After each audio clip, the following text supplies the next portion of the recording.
নমস্কার, আমি মানস আটটার আড্ডায় আপনাদের সবাইকে স্বাগত। লামডিংয়ে জনাদেশ, ভোটের অঙ্কে লামডিং, রাজনীতির সমীকরণটা কোথায়? আমরা আজ বলবো অসমের অন্যতম গুরুত্বপূর্ণ বিধানসভা কেন্দ্র লামডিং নিয়ে। এখানে ভোটারের সংখ্যা 2 লক্ষেরও বেশি, ভোটদানের হার 80%-এর উপর। প্রশ্ন হলো, এত ভোট পড়ে কেন? গ্রাম বনাম শহর কার কথা শোনা হয়? উন্নয়ন, পরিচিতি না রাজনীতি, কোনটা নির্ধারণ করে লামডিংয়ের রায়? জনতার অগ্রাধিকার কি?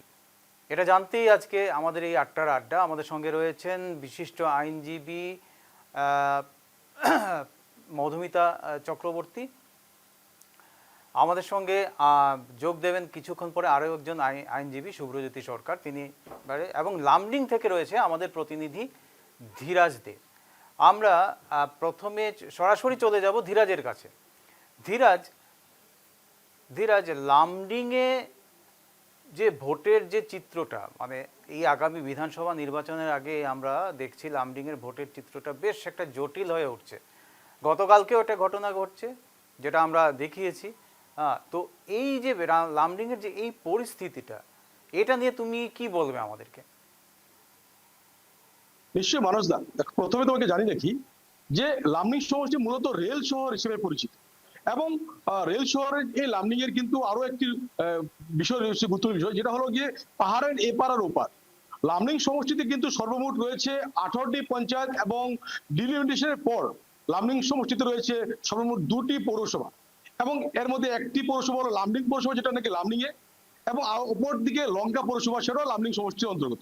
এবং তোমাকে আরো একটি কথা জানিয়ে রাখি যে সর্বমোট 18টি পঞ্চায়েতের মধ্যে 3টি শুধু রয়েছে এই পারে পাহাড়ের এবং পাহাড়ের উপরে রয়েছে 15টি।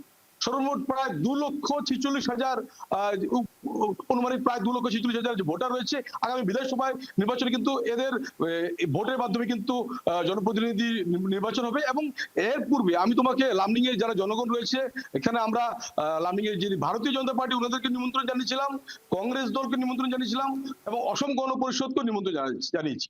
পাশাপাশি লামডিং এর কিছু সংগঠন এবং যারা যারা জ্যেষ্ঠ নাগরিক রয়েছে ওনাদেরকে নিমন্ত্রণ জানিয়েছি, ওনারা অনেকেই এখানে উপস্থিত রয়েছেন। তবে ইতিমধ্যে এখনো পর্যন্ত কিন্তু ভারতীয় জনতা পার্টি এবং কংগ্রেস দলের থেকে কোনো প্রতিনিধি এখানে আসছে উপস্থিত নেই। তবে অসম গণ পরিষদের উপস্থিত রয়েছে। আমি প্রত্যেকের সাথে কথা বলবো। প্রথমে আমি একজন জ্যেষ্ঠ নাগরিক, লামডিং কলেজের প্রাক্তন প্রিন্সিপাল উমামিক ম্যাডাম, ওনার সাথে কথা বলবো। প্রথমে আপনার কাছ থেকে জানতে চাইবো, আপনি দীর্ঘদিন ধরে লামডিং এ আছেন এবং বহু বছর ধরে আপনি লামডিং এর বিভিন্ন রূপ দেখেছেন। সম্পূর্ণ বিষয়টা বলুন যে জনগণ কি চাইছে আগামী নির্বাচনে। আমি এই শহরে আছি 55 বছর হয়ে গেল। 71 সন থেকে আছি।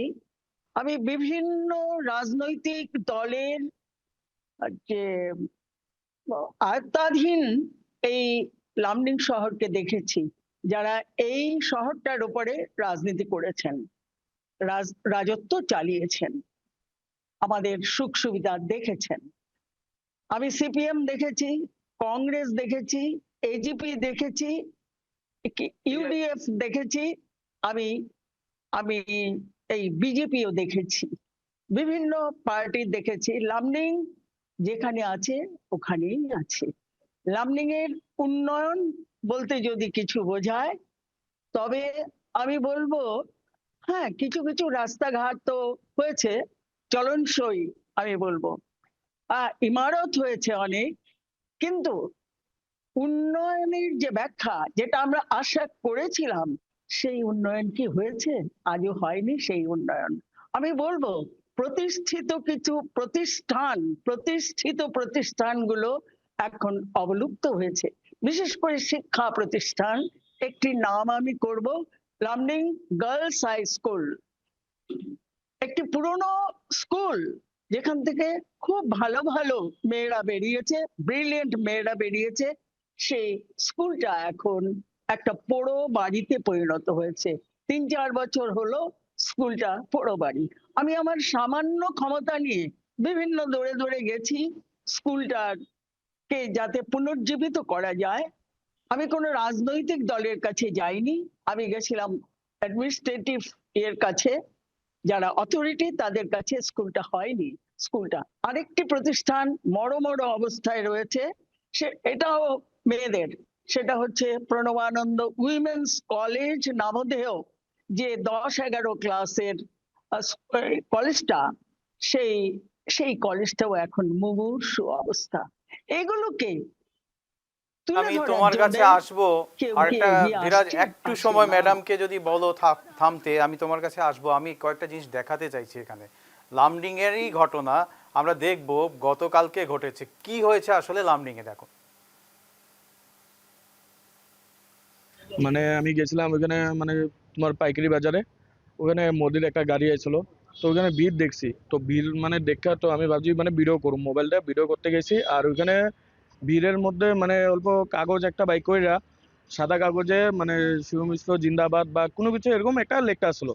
তো ওই ভিডিওটা যেরকম মানে মোবাইলে যদি ক্যাপচার হয়ে গেলে তো এটা মানে হয়ে যাব। তো এটার লিগে মানে হেরা করে পুরো একদম মারধর করছে। আমরা বিজেপির আজকে মানে জনতার যেটা মানে প্রবলেম সেটা নিয়ে মানে কি একটা র্যালি বেরিয়েছে বিজেপির তরফ থেকে, তো সেটাকে আমরা জয়েন করেছি। আমরা আরএসএস এর, আর আমাদের নাম মহাকাল গ্রুপ নামে সবাই চিনে। তো আমরা গেছি, তো ওরা কি হয়েছে, ওরা আমাদেরকে দেখে মানে কোনো একটা খুঁত ধরার জন্য আমাদের মানে দুটো ছেলের গায়ে মানে 20-25 জন মিলে অ্যাটাক করেছে। তো আমরা ওই মোমেন্টে আমি মানে ওদেরকে সবাই তো চেনা, তো আমি মানে ওদেরকে থামাতে গিয়েছিলাম, বাট ওরা আমাকেও পুশ করেছে। তো ওইটাই হয়েছে, পুশ করেছে, মেরেছে। কি জানি শিব মিশ্র সবখানে নিজে তারা প্ল্যানিং করে পিছের থেকে লেখা আইনা ডাইরেক্ট বোর্ডের মধ্যে ঢুকায়। তারা মানে সামনে লেখে না কারো, একজনে লেখে, সবের গুলো একজনে লিখে দিতেছে। এটা তো রুল না, যে নিজেরটা নিজে লিখবো, এটা নিজের যেটা কর্তব্য নিজে লিখবো, যে লামডিং এ কে কি করছে না করছে, ঠিক আছে না, ওইটা লেগে নিজেরটা নিজে লিখবো। কিন্তু এটা নিজে না, একজনে মিললে সবই লেখা আইনা লুকা আইনা ঢুকাই দিচ্ছে।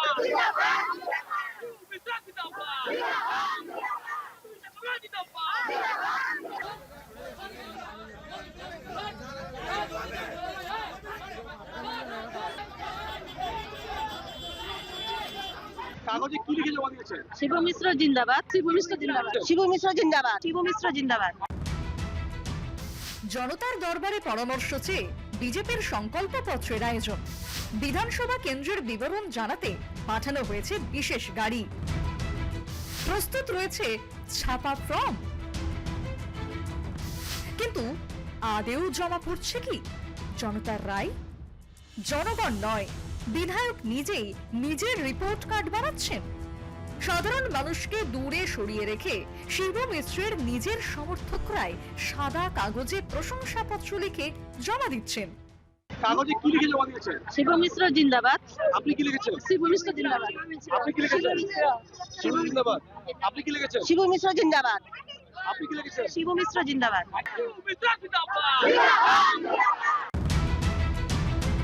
আর এই ভাওতাবাজির প্রতিবাদ করতে এগিয়ে আসলে খেতে হচ্ছে মার।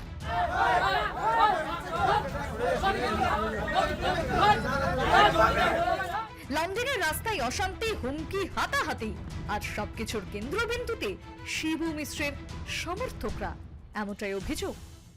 ওই কাগজের ভিতরে লেখা আসলো যে তোমার কি জানি শিব মিশ্র সবখানে নিজে তারা প্ল্যানিং করে পিছের থেকে লেখা আইনা ডাইরেক্ট বোর্ডের মধ্যে ঢুকায়। তারা মানে সামনে লেখে না কারো, একজনে লেখে, সবের গুলো একজনে লিখে দিতেছে। এটা তো রুল না, যে নিজেরটা নিজে লিখবো, এটা আমরা আরএসএস এর, ওরা আমাদেরকে দেখে মানে কোনো একটা খুঁত ধরার জন্য আমাদের মানে দুটো ছেলের গায়ে মানে 20-25 জন মিলে অ্যাটাক করেছে। প্রশ্ন উঠছে, এটাই কি শিবু মিশ্রের 5 বছরের উন্নয়ন? কাগজে কি লিখে জমা দিয়েছে? শিব মিশ্র জিন্দাবাদ। এটাই কি বিধায়কের জনতার রায়? ঘটনা জানাজানি হতেই লামডিংয়ে উত্তপ্ত পরিস্থিতি।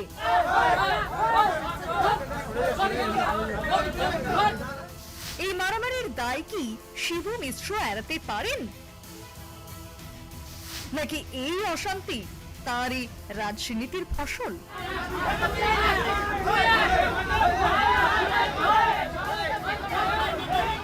যে বিধায়ক নিজের কাজের মূল্যায়ন জনতার মুখোমুখি দাঁড়িয়ে শুনতে সাহস পান না, তিনি কি আদৌ জনপ্রতিনিধি, নাকি কেবল ক্ষমতায় বসে দলীয় বাহিনী দিয়ে নিজের চেয়ার বাঁচানোর চেষ্টা?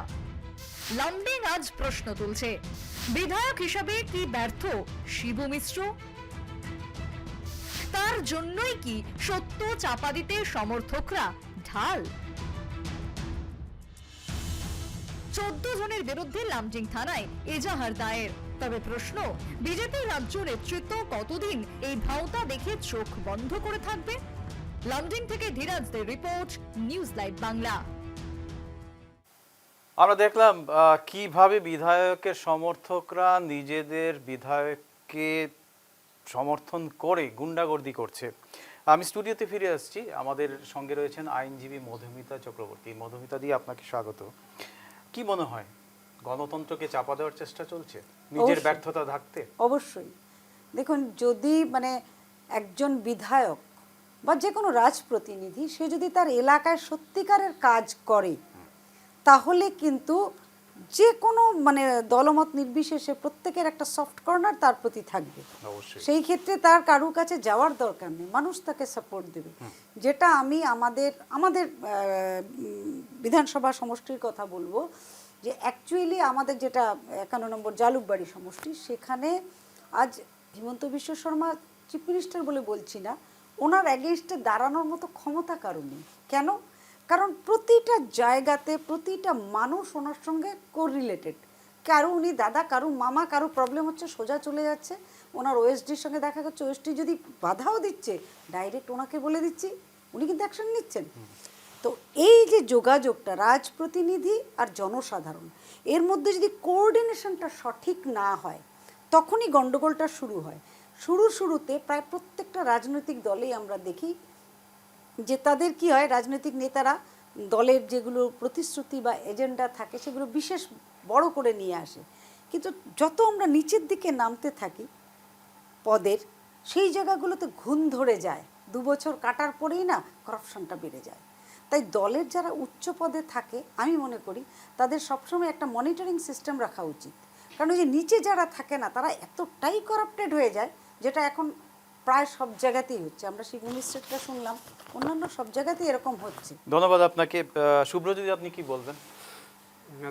নিজের চোখে দেখলেন পুরো রিপোর্টটা, কি বলবেন? প্রথমত আপনাকে এবং সবাই দর্শককে আমার নমস্কার। একটা জিনিস বলবো কি, দেখুন, শিবু মিশ্র তো নতুন বিধায়ক নন, উনি আগেও একবার বিধায়ক হয়েছিলেন। সম্ভবত উনি 2016-এ নির্বাচিত হয়েছিলেন এবং 2021-এও আবার নির্বাচনে উনি অবতীর্ণ হয়ে জয়ী হয়েছিলেন, এবং এবার হয়তো উনি যদি টিকিট পান ওনারই তৃতীয়বার হবে। তো একটা জিনিস বলবো কি, দেখুন, লামডিং হচ্ছে কি একটা রেল শহর, কিন্তু রেল শহরে আদৌ কতটুক উন্নয়ন হয়েছে আমরা যে প্রতিবেদনটা দেখলাম, দেখুন, 10 বছর যদি কেউ এক নাগারে বিধায়ক থাকে, উনাদেরকে উনার সমর্থকদের এইরকমভাবে কাগজ লিখে পাঠানোর দরকার বলে আমি মনে করি না। কারণ জনপ্রিয়তা একজন বিধায়কের তখনই দেখা যায় যখন নির্বাচন আসে। তো নির্বাচন আসার সময় যদি টিকিট পেতেই উনাকে এত কষ্ট করতে হচ্ছে, সেটা একটা চিন্তনীয় বিষয়। তার ফলস্বরূপ বোঝা যাচ্ছে যে সেখানে হয়তো অ্যান্টি ইনকামবেন্সি যেটাকে আমরা বলি, সেটা হয়তো আছে না দলের মধ্যেই। কারণ অন্যান্য আমরা যেটা খবর পেয়েছি যে অন্যান্য দাবিদাররাও আছেন সেখানে, এবং সেখানে বহু বছর কংগ্রেসও সেখানে বিধায়ক ছিলেন, ইউডিএফেরও বিধায়ক ছিলেন, এবং কিছু প্রার্থী যারা এবারে হয়তো অবতীর্ণ হবেন, ওনারা শক্ত পাকাপোক্ত প্রার্থীরা আছেন। সেক্ষেত্রে ওনার কি ভূমিকা হয় সেটা দেখা যাবে। আর একটা জিনিস হচ্ছে গিয়ে, লামডিং সমষ্টি যেহেতু একটা হিন্দু অধ্যুষিত একটা সমষ্টি, সেই সমষ্টিতে ভারতীয় জনতা পার্টি বিধায়কের নির্বাচিত হওয়াটাই ধরে নিন মোটামুটি আমরা ধরেই রাখি এটা একটা শিওর শট সিট হয় বিজেপির জন্য। তাও এবার প্রার্থীর ক্ষেত্রে কি হয়, দল কি সিদ্ধান্ত নেয়, এটাই দেখার বিষয় হবে। আমি ধীরাজের কাছে চলে যাব। ধীরাজ, আমি আপনার সঙ্গে রয়েছেন বিশিষ্ট শিক্ষাবিদ উমা ভৌমিক ম্যাডাম। উমা ভৌমিক ম্যাডামকে আমার একটা প্রশ্ন আছে। এই যে প্রতিবেদনটা আমরা দেখালাম, এই যে গুন্ডাগর্দি চললো, এই যে শিবু মিশ্রের সমর্থকরা যে কাণ্ডটা করলো, কি মনে হয় শিবু মিশ্র কি টিকিট পাওয়ার ব্যাপারে কিছুটা অনিশ্চয়তায় ভুগছেন? উমা ভৌমিক ম্যাডাম কি মনে করছেন? মানুষদা, আমি এই প্রসঙ্গে উমামিক ম্যাডামের কাছে যাব, তবে ম্যাডামের কাছে যাওয়ার পূর্বে তোমাকে আমি পরিচয় করে দিতে চাই। আমার সাথে রয়েছে বাঙালি পরিষদের একজন সভাপতি লামডিং এর, এবং উনি ভারতীয় জনতা পার্টিরও দীর্ঘদিন বহু বছর ধরে উনি সদস্য। যেহেতু লামডিং সমষ্টিটা মূলত বাঙালি হিন্দুর প্রধান একটি সমষ্টি বলা যেতে পারে, এবং এই পরিপ্রেক্ষিতে গতকাল যে ঘটনাটা হয়েছে লামডিং এ, সেই ঘটনার পরিপ্রেক্ষিতে উনি কি বলবে ওনার থেকে জেনে নেব। আমি আপনার পরিচয় জানতে চাই প্রথমে, এবং গতকালকে যে ঘটনাটা, সেই ঘটনার পরিপ্রেক্ষিতে আপনি কি বলবেন, আপনার কি মতামত? নমস্কার, আমি 1985 থেকে বিজনেস করি। আমি একটা ব্যবসায়ী, এবং 1991 থেকে আমি বিজেপির সাথে জড়িত আছি, এখনো বিজেপির সাথে জড়িত আছি। প্লাস আমি বেঙ্গলি পরিষদের প্রেসিডেন্ট লামডিং থেকে বলছি। ওনার নামটা জানতে পারি কি? একটা আসাম পুলিশ থেকে আপনার নামটা বলুন। আমার নাম রতন চন্দ্র মজুমদার। কালকে আমাদের স্টেট থেকে একটা গাড়ি পাঠিয়েছিল, যে যার যে মন্তব্যটা ওই বক্সের মধ্যে ঢালার জন্য লিখে, সে মন্তব্যের জন্য আমাদের কিছু কর্মী ওখানে গিয়েছিল। সেখানে যে যার নিজের মর্জি মতন লিখে ফালাইতেছে। আমাদের কর্মী তো কোনো কাজ করতে দেয়নি, নিজেরা গেল, নিজের ব্ল্যাঙ্ক পেপার নিয়ে নিজেরা লেখা নিজেরা বক্স সামনে ফেললো। ওনার কি ভয় লাগছে যে টিকিট পাবেন এরকম কিছু ব্যাপার? ও তো দেখো, ওটা তো আমি এখন কি বলবো, ওদের টিকিটের জন্য করছে না কি সেটা আমরা বলতে পারি না। এখন ওরা নিজেরাই করছে, কারণ পাবলিককে কোনো কিছু লিখতে দিচ্ছে না। ওরা আগের থেকে সবকিছু রেডি করে কাগজের মধ্যে লিখে সে বক্স সামনে ফেলছে। আর যা আমাদের কিছু পাবলিক ছিল, ওরা ফটোগুলো উঠাতে যাচ্ছিল, প্লাস ওদের উপরে এখন অত্যাচার, ধাক্কি মারপিট। মজুমদারের বক্তব্যে আমার মনে হচ্ছে, ধীরাজ মজুমদারের বক্তব্যে মনে হচ্ছে যে নিজের মধ্যে কোন্দল এত বছর হয়ে গেল আমাদের লামডিং, আমাদের ডিভিশন সাব ডিভিশন ছিল না, সাব ডিভিশন হলো। হওয়ার পর আমাদের যাওয়া একটা ইচ্ছে হলো, সাব ডিভিশন হলো। আমাদের এখানে ব্লক আনার কথা ছিল, প্লাস আমাদের স্টেজার অফিস হওয়ার জন্য কথা ছিল, এগুলো আমাদের হলো না। আমাদের সব স্যাংশন হওয়ার পরে এগুলো আমার কিছু হলো না।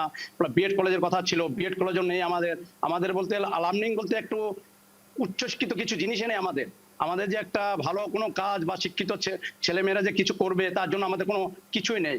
চাকরি বাকরি তো কিছু নেই, এগুলো তো আমরা বলতে পারি না চাকরির কথা। প্লাস কি বলবো, উন্নতির কথা বলতে গেলে তো এখন বলবো যে লামডিংতে কি উন্নতি হয়েছে সেটা তো আমি না, জনসাধারণ সবাই দেখতে পাইতেছে, সবাই শুনতে পাইতেছে। রাস্তাঘাটে যে কি পজিশন, সিভিল হসপিটাল যে আজকে কি অবস্থা, একটা ভালো ডাক্তার নেই, একটা কিছু নেই। সিভিল হসপিটাল বানিয়েছে সরকারের পয়সা দিয়ে, এত টাকা লাখ কোটি কোটি টাকা খরচা করে 100 বেডের সিট বানিয়েছে, তারপর ধাক্কা দিলেই বালি ঝরঝরে পড়ে যাচ্ছে। একটা ডাক্তার ভালো নেই, পেশেন্ট আমি একটা তথ্য তুলে ধরতে চাইছি। ধীরাজ দে, আমি একটা তথ্য তুলে ধরতে চাইছি। আমরা যদি দেখি খসড়া ভোটার তালিকা অনুযায়ী লামডিং এ পুরুষ ভোটার রয়েছেন 1,24,372 জন, মহিলা ভোটার রয়েছেন 1,21,645 জন, আর তৃতীয় লিঙ্গের ভোটার রয়েছেন একজন। মোট ভোটারের সংখ্যা কিন্তু 2,46,018 জন। 2021-এর বিধানসভা নির্বাচনে প্রায় 2,12,304 জন ভোটার ছিলেন। 2016-র বিধানসভা নির্বাচনে প্রায় 1,82,205 জন ভোটার ছিলেন। তো স্পষ্টভাবে দেখা যাচ্ছে গত এক দশকে লামডিং এর ভোটার সংখ্যা কিন্তু দ্রুত বেড়েছে। পোলিং স্টেশন রয়েছে মোট 252টা। ভোটদানের হার যদি আমরা দেখি, 2021 বিধানসভা নির্বাচনে প্রায় 82.24% ভোট পড়েছে। 2019 সালে 83.98% ভোট পড়েছে। 2016 সালে 85.87% ভোট পড়েছে। তো লামডিং এ ভোটদানের হার বরাবরই 80%-এর উপর গেছে। তো ভৌগোলিক এবং সামাজিক গঠন যদি আমরা দেখি, গ্রামীণ ভোটার রয়েছে প্রায় 81%, আর শহরে ভোটার রয়েছে প্রায় 19%। তফসিলি জাতির ভোটার রয়েছেন প্রায় 13 থেকে 14%, আর উপজাতির ভোটার রয়েছেন 5 থেকে 6%। এবার আমি যে প্রশ্নটা করতে চাইছি সেটা হলো, গত 5 বছরে লামডিং কি পেয়েছে, কি বলতে চাইবেন যারা আছেন ওখানে? আমি শিক্ষাবিদ উমা ভৌমিকের কাছে যেতে চাইছি, উনি কি বলবেন এই ব্যাপারে? নিশ্চয়ই ম্যাডাম, আপনার কাছে আরেকটা প্রশ্ন রাখতে চাইছি যে দেখেন, তুলনামূলকভাবে গত 5 বছরের তুলনায় এবার কিন্তু প্রচুর ভোটার সংখ্যা বেড়েছে লামডিং, এবং লামডিং এ প্রায় 80% লোক কিন্তু ভোটদান প্রক্রিয়াতে অংশগ্রহণ করে। এবং এর পরিপ্রেক্ষিতে বিগত 5 বছরে লামডিং এর জনগণ কি পেয়েছে, আপনি কি বলবেন? কি বলবো তার উত্তর তো একটু আগে রতন বলল যে কি পেয়েছি আমি বলবো এই 5 বছরে কি বলি, 5 বছরে কি পেয়েছি আমি জানি না। নিশ্চয়ই মানুষদা, উনি বলতে চাইছেন যে 5 বছরে কি পেয়েছে উনি জানেন না। সেটার প্রতিফলনটা তো আমরা দেখতে পাচ্ছি। এই যে আমরা যে নিউজটা করলাম আজকে, যেখানে দেখা যাচ্ছে যে বিধায়কের নিজেরই সমর্থকরা নিজের দলের লোকদেরকে মারপিট করছে, তো এটার বোঝা যাচ্ছে বিধায়ক অনিশ্চয়তায় ভুগছেন এ ব্যাপারে। দলের মধ্যে কোন্দল তো রয়েছে। আমি চলে আসতে চাইছি স্টুডিওতে, আমাদের শুভ্রজ্যোতি কিছতি বলতে চাইছে। শুভ্রজ্যোতি মানসদা, আমি আপনাকে কেন আমি বললাম, আগে যে লামডিং এর কথাটা ছিল, আগে এটা নগাঁওর আন্ডারে ছিল। পরবর্তীতে যখন হুজাই একটা ডিস্ট্রিক্ট হয়ে গেল, এবং তখন সেক্ষেত্রে কিন্তু লামডিং একটা ইম্পর্ট্যান্ট সিটি হয়ে গেল এই ডিস্ট্রিক্টের।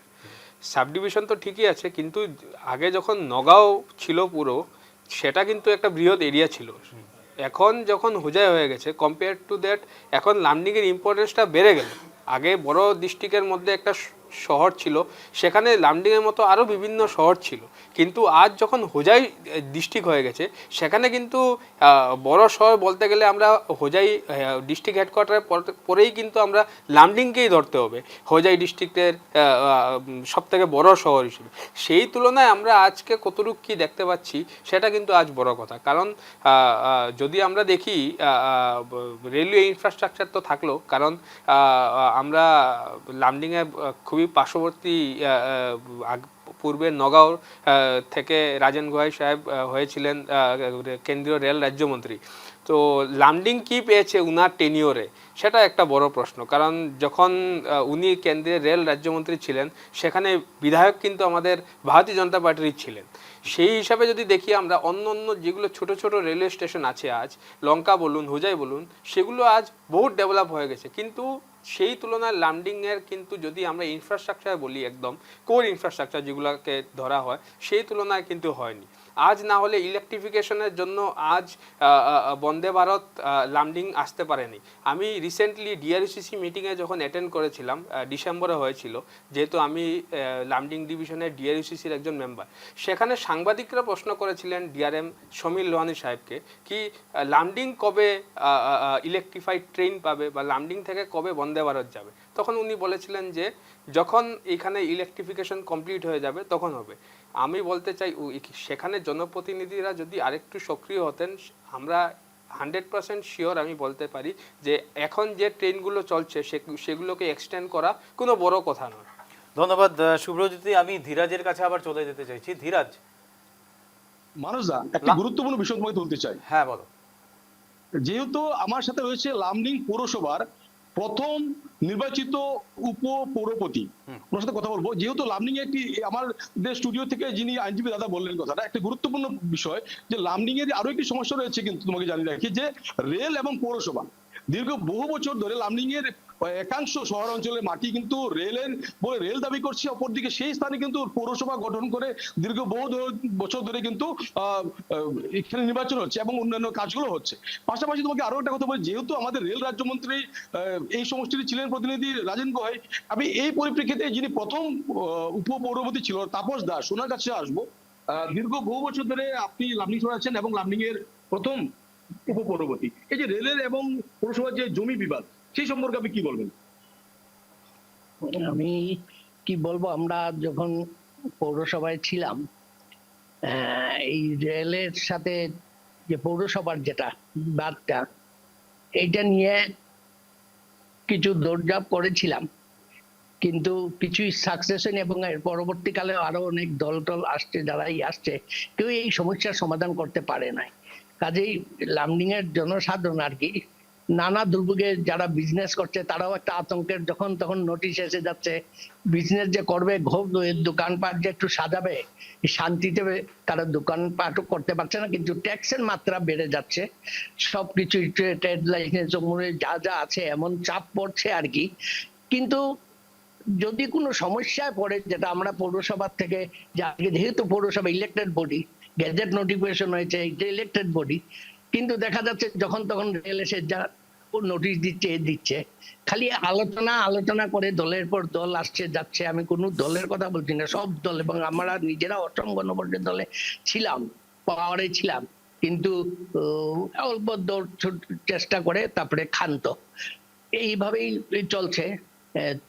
তো মিত্রজোটের একজন সভাপতি হয়েছে অসম গণপরিষদ, ওনার সাথে কথা বলবো। বিগত 5 বছর থেকে লামডিং এর বিধায়ক মানে মিত্রজোটের, এবং এর পরিপ্রেক্ষিতে লামডিং এ কি কি উন্নয়ন হয়েছে কি বলবেন? নমস্কার, আমি কিশোর শর্মা, রাজভুমা শর্মা। আমরা মিত্রগোষ্ঠী ভারতীয় জনতা পার্টির সঙ্গে আমাদের মিত্রতা আছে। মিত্রতা অনুযায়ী সত্যি কথা বলতে গেলে আমরা প্রত্যেকটা সুবিধার থেকে বঞ্চিত ছিলাম। লামডিং সমষ্টিতে বলছেন? লামডিং সমষ্টি আচ্ছা, আমরা টোটালি বঞ্চিত ছিলাম। আমরা কোনো অংশীদারি কোনো কাজ করতে পারিনি। বঞ্চিত ছিলেন না এখনো কেন কি আছেন আমাদের সেটা এখানে প্রশ্ন করো। দায়িত্বে ছিলেন, ছিলেন আপনি, এখনো আছেন? আপনার এখনো আছে। লামডিং সমষ্টি বিধায়ক কি আপনাদের কি গুরুত্ব দেয় না? ধীরাজ, আমি তোমার কাছে কিন্তু আসছি। কাজের মধুমিতা দি গুরুত্ব কিছু একটা বলতে চাইছেন, নিশ্চয়ই, তারপরে আমি নিশ্চয়ই, নিশ্চয়ই, যাবো নিশ্চয়ই। তোমার কাছে।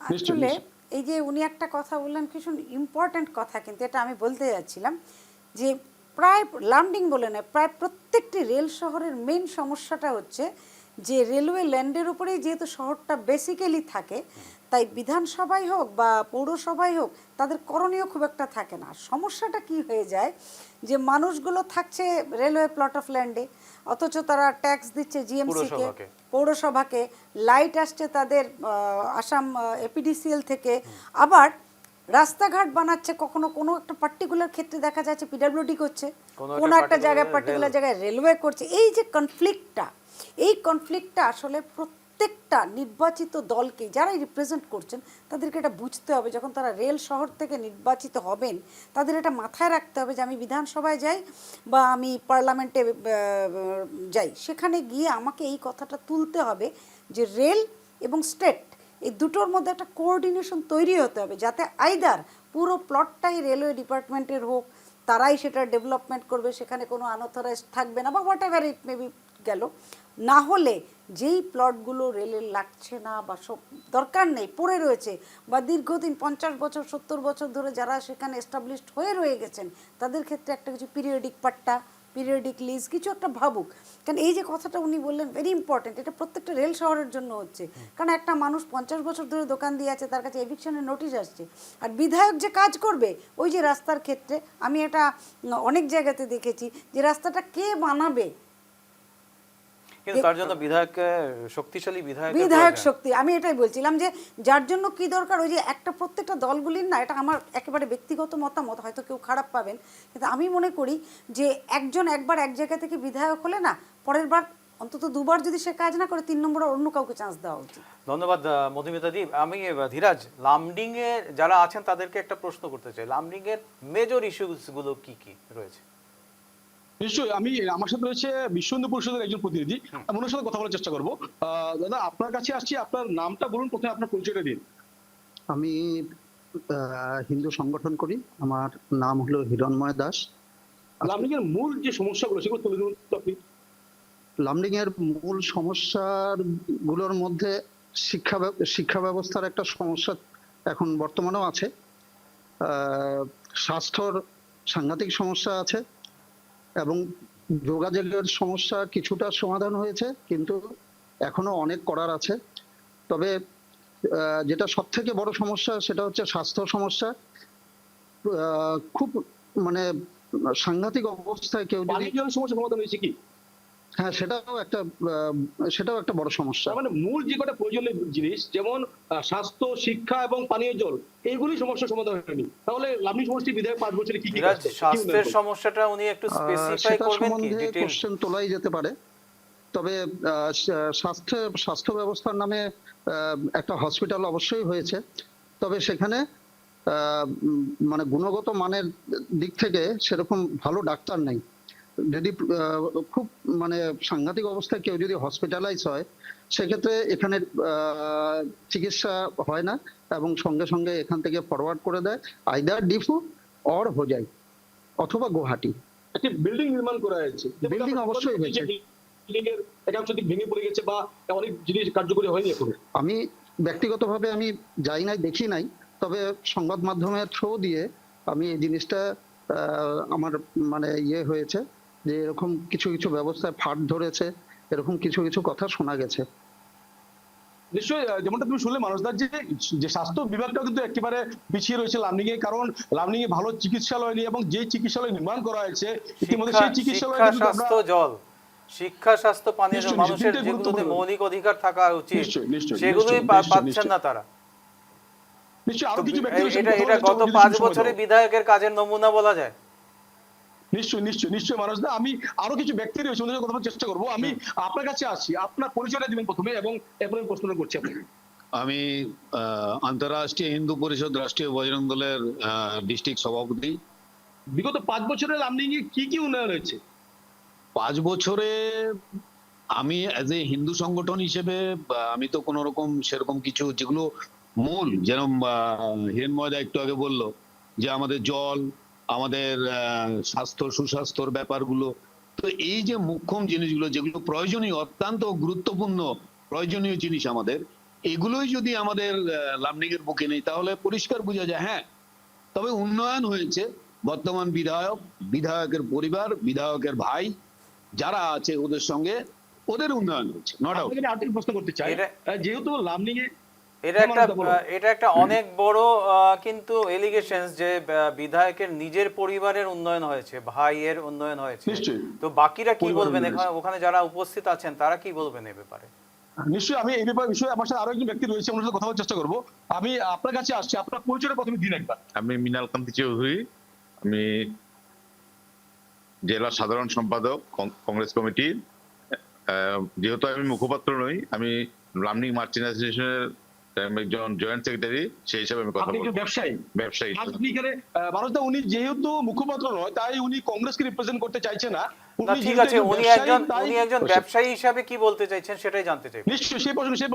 ইতিমধ্যে হিন্দু সংগঠনের একজন উনি অভিযোগ করলেন যে উন্নয়ন হয়েছে, কিন্তু বিধায়কের এবং বিধায়কের পরিবারের, আপনি কি বলবেন এই প্রসঙ্গে?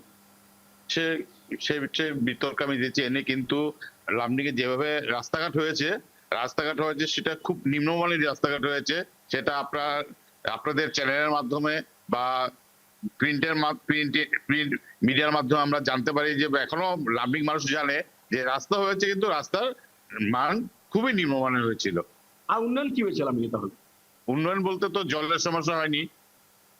আর আমি তো যেহেতু ব্যবসায়ী, আমি প্রথমেই বলবো আমি মাটির যেটা রেল আর মিউনিসিপালিটির যেটা মাটির সম্পর্ক নিয়ে আমি বলবো, আমার ট্রিপল ইঞ্জিনের সরকার ছিল। ট্রিপল ইঞ্জিন, ডাবল ইঞ্জিন নয়, ট্রিপল ইঞ্জিন সরকার ছিল।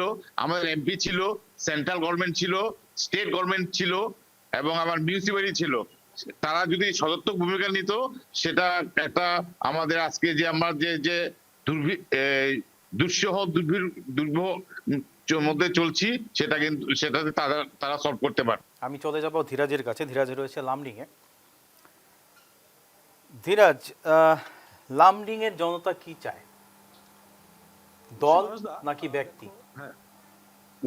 নতুন মুখ না পুরনো নেতা? নিশ্চয়ই মানুষদা, আমি কথা বলবো। আমি ম্যাডামের কাছে ফের একবার আসতে চাইছি। লামডিং এর জনগণ হিসাবে আপনি কি জ্যেষ্ঠ নাগরিক, সেই হিসাবে আপনি কি চান? নতুন মুখ, নতুন মুখ, পুরনো মুখ আমি চাই না। বিবেকবান একজন আসুক, যার বিবেক আছে, যার মন আছে কিছু করার, নিঃস্বার্থ সেবার। এটা নিঃস্বার্থ সেবা সম্পর্কে বলতে গিয়ে ওই দিন একজন বলল, ম্যাডাম এটা হয় না। কেন হয় না? অনেক খুচরা খরচ আছে। আরে আমিও একটা অ্যাডমিনিস্ট্রেশন চালিয়েছি, কিন্তু ইউজিসির বহু টাকা আমার হাতে এসছে, উন্নয়ন হয়েছে পুরো, কিন্তু নিঃস্বার্থ, এক পয়সাও আমার না। এই দৃষ্টিভঙ্গি নিয়ে আমরা মায়না পাই তো এখন। চাকরিজীবীর মতোই। আপনি কি তাহলে বলতে চাইছেন আপনি বিধায়কের কোনো বিবেক নেই? না, আমি চাই বিবেকবান আসুক, যাতে রাস্তাটা দিয়ে আমরা এই বৃদ্ধরা চলতে পারি। আমরা হাঁটতে পারি না, আমরা ভালো মতো চলতে পারি না, জল নেই। প্রত্যেকটা বাড়িতে একটা করে কুয়ো আছে, সুড়ঙ্গ তৈরি হয়ে যাচ্ছে, নিষ্ঠা ফাঁপা হয়ে যাচ্ছে। একটা বিটি কলেজ নেই, লঙ্কাতে হয়েছে বিটি কলেজ, হোজাইতে হয়েছে বিটি কলেজ, লামডিং এ নেই কেন? ইনিশিয়েটিভটা কে নেবে? আমরা তো পারি না, আমাদের তো ক্ষমতা নেই। একটা আইআইটি হতে পারে, হ্যাঁ আইআইটি ইজি, কোনো ব্যাপার না, এটা হতে পারে। আইটিআই হতে পারে, আইটিআই ইন্ডিয়ান টেকনিক্যাল ইনস্টিটিউট হতে পারে এখানে। এগুলো ছোট ছোট কাজগুলো, অনেক ট্রেজারি নাই। ট্রেজারি কেন হবে না? হতেই পারে, অনেক আগে থেকেই হতে পারতো। চেষ্টা করবেন যিনি, তিনি আসুন। নিশ্চয়ই আমি বাংলাদেশ পরিষদের কথা বলতে চেষ্টা করবো। আপনার কাছে আসছি আরো একবার। আমি মার্চেন্ট নেশনের হয়ে বলছি লামডিং বাজার থেকে। আমাদের 2021-এ যখন বিধায়ক হয়েছিল আমাদের শিবু মিশ্র, তখন আমাদের বাজার থেকে ডিমান্ড দেওয়া হয়েছিল যে লামডিং সাব ডিভিশন হওয়ার পরে এখানে আমার ট্রেজারি অফিসটা লাগে এবং আমাদের ব্লকটা লাগে। যাও এটা স্যাংশন হলো, আমাদের ডাক্তার হিমন্ত বিশ্ব শর্মা আমাদের বললো যে এটা লামডিং এ স্যাংশন হয়ে গেল, লামডিং এ তুমি এটা করার চেষ্টা করো। সে বিধায়ক দেখি এটা নিয়ে কোনো আলোচনাই করলো না। মাটি তো আমার ও দেবে না, মাটি তো দেবে আমাদের মন্ডলকে বলা দরকার ছিল যে তুমি ম্যাপ দেখো কোথায় মাটি খালি আছে, সেখানে আমাদের দুটো অফিস করতে হয়, সেটা তো করা হলো না। আমাদের জলের যে সমস্যা, আজকের থেকে যে 20 বছর আগে যে সমস্যা ছিল সেই সমস্যা এখন আমরা ভুগতেছি। প্রত্যেকটা ঘরের মধ্যে জল নেই, কিছু নেই, যে জল নিয়ে আমাদের ভুগতে হইতেছে। সকালের পরে দুয়ারে দুয়ারে দৌড়তে হয় জলের জন্য, কার পথে জল আসে সেই নিয়ে আমাদের চলতে হয়। এভাবে তো লামডিং চলা যায় না। মুখ্যমন্ত্রী গ্রিন সিগন্যাল দেওয়ার পরেও গত 5 বছর এই ব্যাপারে নীরব বিধায়ক। রেলের সমস্যা করার জন্য যে আমাদের মুখ্যমন্ত্রী গ্রিন সিগন্যাল দেওয়ার পরেও গত 5 বছর ধরে নীরব বিধায়ক। আপনার কাছে আসছি ফের একবার, মুখ্যমন্ত্রী এত কিছু দেওয়ার পরও লামডিং সমস্যা উন্নয়ন হয়নি। দেখুন, সততা ইচ্ছা থাকতে হবে। লামডিং উন্নয়ন করার জন্য অনেক কিছু আছে। যদি আমি আমার সেই মনোবৃত্তি থেকে থাকে যে আমি লামডিং এ আরো উন্নয়ন করব, তাহলে অনেক কাজ আছে লামডিং এর বুকে। যেমন কিছুদিন আগে, কিছুদিন না, প্রায় 96 এর আগে, 96 এর পরে যে জিনিসটা বন্ধ হয়ে গেছিল, যদি আমার সেই সৎ উদ্দেশ্য থেকে থাকে যে আমি জনসাধারণের জন্য কিছু করব, যেটা Lumding A D group D যেটা আমাদের ইয়ে ছিল, চাকরির যেটা ইয়ে ছিল, এখান থেকে লামডিং থেকে স্পোর্টস কোটা, তারপরে আপনার কি বলে ইয়ে কোটা, কালচারাল কোটা, তারপরে এমএ কোটা, যেটা গ্রুপ ডি স্যাংশন হতো, গ্রুপ ডি থেকে অনেক ছেলেরা লামডিং এ লামডিং এর বুকে অনেকে চাকরি পেয়েছে। সেই জিনিসটাকে মালিগাঁও চলে গেছে, সেটাকে পুনরায় যদি আবার এখানে নিয়ে আসে, সেই ধরনের চিন্তাধারা থাকতে হবে। তারপরে আরেকটা কথা বলে দিই আমি, যদি আজকে লামডিং সমাজটা একটা ড্রাগসে ভরা সমাজ, পুরো ড্রাগসে ভরা সমাজ, সেটাকে নিঃস্ব করার মতন যদি আমার সংকল্প থেকে থাকে, যেমন আমরা রাষ্ট্রীয় বজরং দলের তরফ থেকে যে কাজগুলো মানে বর্তমান যে বিধায়ক তার করা উচিত, আমরা অ্যাথলেটিক্স আমরা দৌড় করেছিলাম, অ্যাথলেটিক্স রাউন্ড করেছিলাম, যে ছেলেগুলো মাঠে চাকরির জন্য প্রতিরোজ অহরহ পরিশ্রম করছে, সকালবেলা পিটি করছে, এই ছেলেগুলোকে উৎসাহিত করেছি আমরা। কিছু একটা প্রাইজ মানি দিয়ে, কিছু একটা প্রাইজ দিয়ে, মেডেল দিয়ে, সব দিয়ে আমরা এই অ্যাথলেটিক্স দৌড় ছেলেগুলোকে উৎসাহিত করেছি। যারা একটা গুরুত্বপূর্ণ কথা কিন্তু উনি বলেছে, দেখো তোমাকে জানি রাখি, লামডিং এ কিন্তু আজকে থেকে বহু বছর পূর্বে কিন্তু স্পোর্টস কোটা ছিল, এবং স্পোর্টস কোটা থেকে শুরু করে বিভিন্ন ধরনের কোটা বা গ্রুপ ডি চাকরি কিন্তু এই অঞ্চলে কিন্তু রিক্রুইট হতো। যেহেতু লামডিং ডিভিশন উত্তর পূর্ব সীমান্ত রেলের সব থেকে বড় ডিভিশন, এবং পরবর্তী সময় দেখা গেছে এই যে গুরুত্বপূর্ণ যে কোটাগুলো বা যে রিক্রুটমেন্ট প্রসেসটা সম্পূর্ণ কিন্তু লামডিং থেকে উঠে যায়। সেই ক্ষেত্রে কিন্তু দেখা গেছে সমষ্টি যারা প্রতিনিধি, ওনারা কিন্তু কোনো ধরনের পদক্ষেপ নেয়নি। ধীরাজ, আমি তোমাকে একটা কথা বলতে চাইছি। ধীরাজ, তুমি আগেও প্রচুর রিপোর্ট করেছো মাদক সংক্রান্ত ব্যাপার নিয়ে, অনেক রিপোর্ট তুমি প্রায় রোজই পাঠাচ্ছ আমাদের অফিসে। তুমি লামডিং এর বিভিন্ন সমস্যা নিয়ে তুমি রিপোর্ট করেছো, রাস্তা নিয়ে রিপোর্ট করেছো, বাজারের মানে অবস্থা নিয়ে রিপোর্ট করেছো, বিভিন্ন ওয়ার্ডের অবস্থা নিয়ে রিপোর্ট করেছো। কিন্তু এই সমস্ত রিপোর্ট করার পরেও বিধায়ক কিন্তু শীত ঘুমে আছেন। নিশ্চয়ই এই পরিপ্রেক্ষিতে আমি বিশ্বজিৎ বসুর সাথে কথা বলবো। আমি আপনার কাছে আসছি, দেখা গেছে লামডিং এর প্রায় ধরা পড়ছে একাংশ যুব প্রজন্ম যারা ড্রাগসের সাথে, মাদকের সাথে জড়িত, এবং আপার উপর দিকে গতকাল এই ধরনের মারপিট, আপনি সম্পূর্ণ বিষয়টাকে কি বলবেন? প্রথম কথা হলো, যুব প্রজন্ম ড্রাগসে আসক্ত হলো কেন? এর মূল কারণটা হলো এখানে কর্মের অভাব, এখানে কর্মসংস্থান নাই। তো হতাশায় যুব প্রজন্ম হতাশায় ভুগছে। তো হতাশায় ভোগার ফলস্বরূপ তারা ড্রাগসে আসক্ত হচ্ছে। আর কালকের যে ঘটনাটা হলো, এটা সত্যি মানে হওয়া উচিত ছিল না। সব থেকে বড় ব্যাপার যে রাজনীতিতে ডিফারেন্স অফ ওপিনিয়ন হতেই পারে, মতভেদ হতে পারে, কিন্তু তা বলে কোনো মতভেদকে বুলডোজ করাটা ঠিক না। হ্যাঁ, কারণ লামডিং একটা ছোট্ট শহর, আমরা সকালে উঠলে সবাইরে দেখি। তো এই যে ভাতৃসুলভ যে আচরণ, এটা নষ্ট হয়ে যায়, শত্রুতার সৃষ্টি হয়। গতিকে ডিফারেন্স অফ ওপিনিয়ন হতে পারে, এটা আমাদের পারিবারিক ক্ষেত্রে আমরা দেখি, ভাই ভাইয়ের মধ্যেও ডিফারেন্স অফ ওপিনিয়ন হয়, তবে তার মধ্যে তো আমরা ভাই ভাই মারপিট করি না। হ্যাঁ, তো আমি সবাইকে বলবো যাতে সবাই সংযম পালন করে, সবাই নিজেকে সবাই সংযম ভাতৃত্ব সম্পর্ক রাখার দরকার আছে। আমি মানুষদা, আমার সাথে ইতিমধ্যে এখানে উপস্থিত হয়েছে লামডিং একদিন জ্যেষ্ঠ সাংবাদিক, যিনি লামডিং এর বর্তমান আজকের দিনে আমাদের সব থেকে সিনিয়র। আমি ওনাকে একবার ডাকবো, ওনার সাথে একটু কথা বলার চেষ্টা করবো। আপনি দীর্ঘ বহু বছর ধরে লামডিং এর সাংবাদিকতা করছেন এবং আপনি দেখা গেছে যে লামডিং এর অনেক ধরনের উত্থান পতন দেখেছেন, বিভিন্ন রাজনৈতিক দলকে দেখেছেন, এবং সম্পূর্ণ দিকটা কি বলবেন, লামডিং কি পেয়েছে বিভিন্ন রাজনৈতিক ক্ষেত্রে? ওনার নামটা বলতে বলুন। লামডিং আপনার পরিচয় দিন। আমি স্বপন দাস, আমি সাংবাদিকতা করি বহু বছর ধরে, প্রায় 40 বছর ধরে আমি সাংবাদিক জগতে আছি। তো লামডিং এ অনেক নেতা দেখেছি, অনেক উত্থান দেখেছি, পতন দেখেছি, কিন্তু লামডিং এখানে অনেকেই বলেছেন বেশ সুন্দর, আমি তখন বাইরে বসে বসে দেখছিলাম লামডিং এর মূল সমস্যা যেগুলো, যেমন নাকি স্বাস্থ্য, রাস্তাঘাট, বিদ্যুৎ এবং সব থেকে বড় যেটা হচ্ছে পানীয় জল। লাম মানে জল, ডিং মানে নেই। আজ পর্যন্ত সেগুলি নিয়ে কেউ ভাবেনি। এবং লামডিং এর ইদানিং তাহলে আরেকটা যেটা হচ্ছে, এটা অনেকদিন ধরে তাপসদা বলেছে যে মাটির সমস্যা। এই মাটির সমস্যাগুলো আজ পর্যন্ত কোনো সমস্যার সমাধান হয়নি।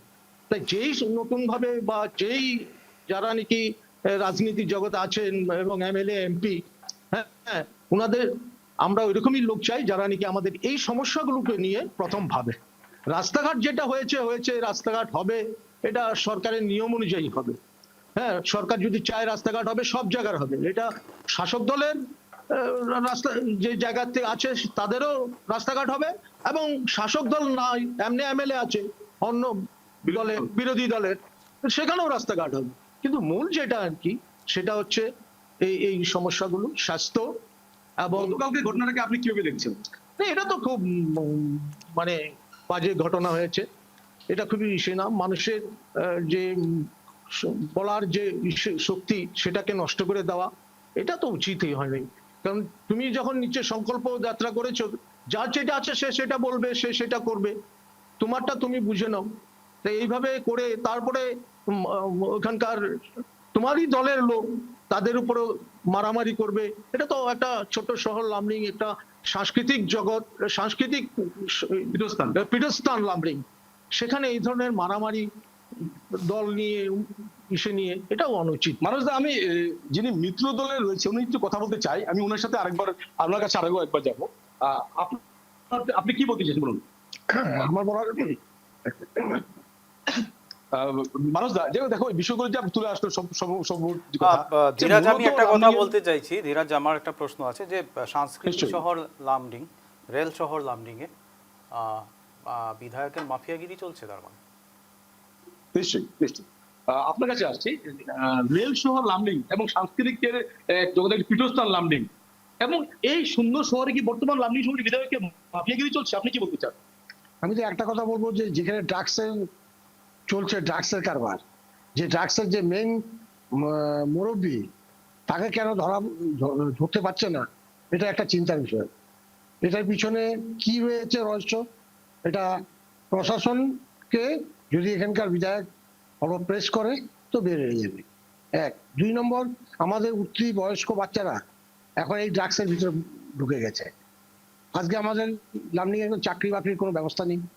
আজকে আমাদের লামডিং এ কোনো ধরনের কাজের কোনো ব্যবস্থা নেই, ব্যবসা করার ব্যবস্থা নেই। আমাদের এখান থেকে সব লোক ট্রান্সফার হয়ে চলে গেছে। লামডিং বাজারটা একটা নিরসহায়, সকালে যাকে দেখা হয় বিকালেও তাকে, আজকে যাকে দেখা হয় কালকেও তাকে। তো লামডিং এর ব্যবসা কোথায়? লামডিং এর ব্যবসায়ীরা বইনি হয় না, এরকম দোকান আছে। তো আজকে এই ব্যবসায়ীরাদের জন্য যদি কিছু একটা ব্যবস্থা নিত, তো আজকে আমাদের লামডিং এর উন্নতি হতো। আজকে আমাদের রেলমন্ত্রী ছিলেন, উনি রেলের মাটি চার সম্বন্ধে সুন্দর কাজ করতে পারতেন, কিন্তু উনি ওখানে ধোয়া মোছা দিয়ে সদস্য। আমরা বহু পদক্ষেপ নিয়েছি। আমরা ডিআরএম কে লিখেছি, আমরা লিখে ডিআরএম নট অনলি ডিএম, আমরা রেল মিনিস্টারকে দিয়েছি, আমাদের সব কপি আছে। আমরা লামডিং এর প্রতিটা ব্যাপারে, যেমন সাব ডিভিশনের ব্যাপারে আমরা লামডিং পুরা জনসাধারণকে নিয়ে আমরা মিটিং করেছি। আমরা লামডিং এর উন্নয়ন সমিতি নামের একটা আমাদের এনজিও আছে, ওই এনজিও থ্রুতে আমরা চিফ মিনিস্টারকে আমরা মেমোরেন্ডাম দিয়েছি, গভর্নরকে দিয়েছি। এবং কি আমরা সাব ডিভিশন আমাদের হয়েছে, লামডিং হোজাই ডিস্ট্রিক্ট হয়েছে।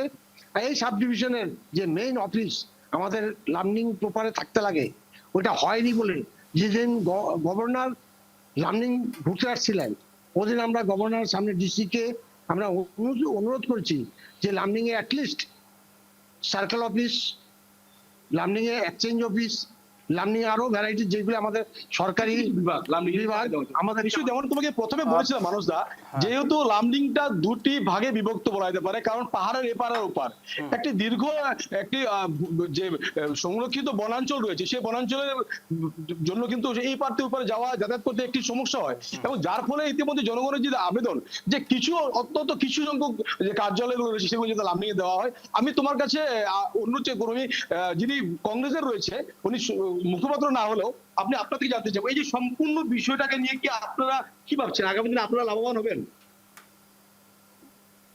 সেটা আমি এইভাবে মন্তব্য আমি করব না, যেহেতু আমি আগেই বলেছি আমি কংগ্রেসের মুখপাত্র নই। আমি ব্যবসায়ী হিসেবেই বলবো, আমি যে ব্যবসায়ী হিসেবে বলবো যে কালকের যে ঘটনাটা সেটা খুব স্বাভাবিক নয় লামডিং এর জন্য। ধীরাজ, আমি আরেকটা প্রশ্ন করতে চাই। হ্যাঁ করে নাও ধীরাজ, তারপরে আমি স্টুডিওতে আমাদের যারা অতিথি রয়েছেন তাদেরকে খুব ছোট্ট করে দুটো প্রশ্ন করবো, তুমি করে নাও। নিশ্চয়ই, আপনাকে একটা লাস্ট শেষ প্রশ্ন করতে চাই। আপনি যদি ব্যবসায়ী বলছেন, ব্যবসার মান আগের তুলনায় কি অনেকটা বেড়েছে না কমেছে, কি বলেন? না নিশ্চয়ই ব্যবসা মান লামডিং এ অনেক নিচু স্তরে পৌঁছে গেছে। অনেক দোকান আছে যে বলছে যে বনি হয় না, ঠিকই কথা। অনেক কাপড় দোকান আছে, এমন জুতোর দোকান আছে সকাল থেকে বিকেল পর্যন্ত কোনো বিক্রি হয়নি, যেহেতু লামডিং এর রেল সংকুচিত হয়ে গেছে, সেটা সম্প্রসারণের দরকার। সেখানে লামডিং এ অনেক ডিপার্টমেন্ট আছে, সেখানে আনার দরকার, অনেক ওয়ার্কশপ আছে, সেখানে আনার দরকার। যত রেল শ্রমিক আসবে তত আমাদের পপুলেশন বাড়বে, আমাদের ব্যবসা বাড়বে। ধন্যবাদ আপনাকে। আমি স্টুডিওতে যে অতিথি রয়েছেন মধুমিতা দি, খুব ছোট্ট করে কি মনে হচ্ছে আপনার লামডিং এর যে পুরো চিত্রটা আপনি দেখলেন, কি মনে হচ্ছে? সত্যি খুব খারাপ লাগছে আমার শুনে, কারণ একটা রেল শহর আর লামডিং সত্যিই সাংস্কৃতিক শহর। আমরা জানি যে অনেক ভালো ভালো শিল্পী শুধু জাতীয় স্তরে নয় আন্তর্জাতিক স্তরেও গেছে। এবং স্পোর্টসের কথা যেটা বললেন, যেহেতু আমিও একসময় স্পোর্টসে এনএফএলকে রিপ্রেজেন্ট করতাম, তাই আমি জানি, একদম সঠিক বলেছেন যে লামডিং মোটামুটি এই অঞ্চলের মধ্যে, আসামের মধ্যে স্পোর্টসের একটা হাব ছিল। বিশেষ করে ইনডোর গেমসগুলো ওখান থেকে ভীষণ ভালোভাবে বেরিয়ে আসতো। ব্যাডমিন্টনে আমার অনেক ছোট্ট করে বলুন, কিন্তু ওখানে কি হয়েছে, এই যে আজকে যেগুলো ওনারা বলছে, সত্যি এই সমস্যাগুলোর যদি সমাধান না হয়, ভালো বিধায়ক যদি ওনারা না পান বা অ্যাডমিনিস্ট্রেটিভ না পান, অ্যাডমিনিস্ট্রেশনের সহায়তা না পান, তাহলে সত্যিই খুব দুঃখজনক। আমার মনে হয় এটা দেখা উচিত। আমি তো একই কথা বলবো দাদা, যে সক্রিয়তার অভাব, সক্রিয় মনোভাবের অভাব। যদি সক্রিয় থাকতেন সেখানে জনপ্রতিনিধিরা, আরও লামডিং এর উন্নয়ন সম্ভব হতো।